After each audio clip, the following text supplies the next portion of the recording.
Collector बनेगा तब बात करूँगा। एक गांव में विजय नाम का लड़का रहता था। बचपन से ही पढ़ाई में होशियार विजय अपने मम्मी पापा की आखिरी उम्मीद था। विजय के दादा ने अपने समय में बहुत कर्ज ले लिया था, जिसको चुकाने में पापा की पूरी ज़िंदगी मजदूरी में निकल गई।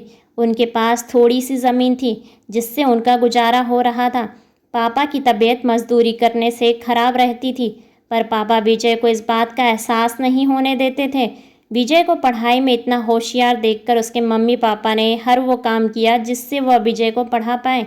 विजय की कॉलेज की पढ़ाई खत्म हो गई थी और वह एक छोटी सी नौकरी करने लगा, जिससे उसका खर्चा निकल जाता और साथ में वह कलेक्टर बनने की तैयारी भी कर रहा था।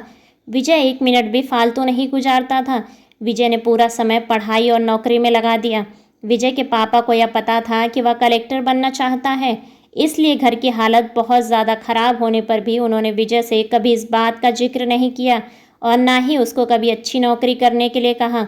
लगातार 2 साल तक विजय पास नहीं हो पाया।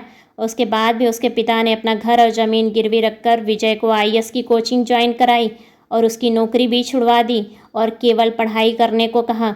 विजय के पापा हमेशा उससे कहा करते, बेटा खेत और घर दोबारा आ जाएंगे, पर कलेक्टर दोबारा नहीं बन सकते। आज पूरे साल पढ़ाई करने के बाद विजय का रिजल्ट आ गया, जिसमें वह अच्छे नंबरों से निकल गया था। आज उसके पिता से ज़्यादा कोई खुश नहीं था। ऐसा लग रहा था जैसे विजय का सपना पूरा होने वाला है, पर भगवान को कुछ और ही मंजूर था। विजय का कल इंटरव्यू था और सुबह से उसके पापा की तबीयत खराब थी। विजय के पापा उसकी माँ से बार बार कह रहे थे कि विजय को मत बताना, और उसी दिन देर रात को उनकी मौत हो गई। अब एक माँ जिसकी गोद में उसका पति गुजर गया और वह अपने दर्द को भुलाकर अपने बेटे की ज़िंदगी के बारे में सोच रही थी। माँ ने पड़ोसियों तक को इस बात का एहसास नहीं होने दिया कि उसका पति अब नहीं रहा।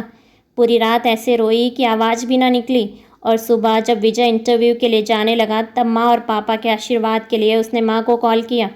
माँ ने पूरी हिम्मत लगा दी अपना सच छुपाने के लिए और विजय को आशीर्वाद दिया।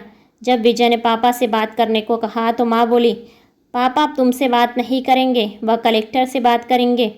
इतनी बात करके माँ ने फ़ोन रख दिया। विजय का जब इंटरव्यू हो गया तब उसे बताया गया कि उसके पापा की तबीयत खराब है, उसको तुरंत घर जाना है। विजय को एक पल भी नहीं लगा अपने पिता की हालत समझने में। घर पहुंचकर पिता के पैरों में गिरकर वह ज़ोर ज़ोर से रोने लगा और कहने लगा, पापा उठो, देखो मैं कलेक्टर बन गया। आज उसके पिता को वो खुशी मिली थी जिसका उनको बरसों से इंतज़ार था, पर आज वह इस दुनिया में नहीं थे। भगवान विजय के पिता की ज़िंदगी में सुख लिखना ही भूल गए थे। पहले वह अपने पिता के कर्ज में ज़िंदगी भर मजदूरी करते रहे और फिर बेटे के सपनों के कारण घर और ज़मीन गिरवी रखनी पड़ी। वह ज़िंदगी में कर्ज लेकर आए थे और कर्ज लेकर चले गए। विजय के पिता को भले ही ज़िंदगी में कुछ हासिल ना हुआ हो, पर वह अपने लड़के को इस काबिल बना गए थे कि वह अपनी 7 पुस्तों को बैठे बैठे खिला पाए। विजय की माँ ने जो उस रात किया, जिसको करने का जज्बा बहुत कम लोगों में होता है। जब विजय कलेक्टर बन के घर आया तब माँ ने विजय से कहा, बेटा तुम आज इतने बड़े हो गए हो कि हज़ारों गरीबों का भला कर सकते हो। जब भी तुम्हारे सामने कोई गरीब मदद मांगने आए तो अपने पिता और मेरे बारे में सोचना। मैं तुम्हारे बराबर पढ़ी लिखी और समझदार तो नहीं हूँ, पर इतना ज़रूर जानती हूँ, गरीब आदमी की बहुत मजबूरी होती है। तुम कभी किसी का बुरा मत करना।